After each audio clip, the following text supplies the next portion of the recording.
स्वस्ति श्री गणनायकम गजमुखम मोरेश्वरम अरे थांब की बल्लाळो लग्नातला घोडा नवा तू आमच्या मशीव बसलायस. माझ्या नशिबात त्यो घोडा नाही मसाय. अरे आतापर्यंत फक्त तुला 4-5 पोरी नकार दिलाय, पण आता होईल की तुझं लगीन.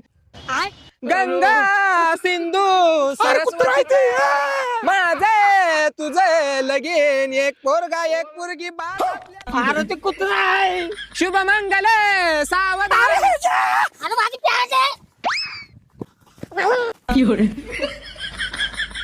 पाहुणे मंडळी मित्र मंडळी लाडवाचं जेवण खाल्ल्याशिवाय जाऊ नका. आता मिरच्या दूर दिलो कसा का बसतोय बघ. आता झालाय सब फेर घेतो लगेच झालं.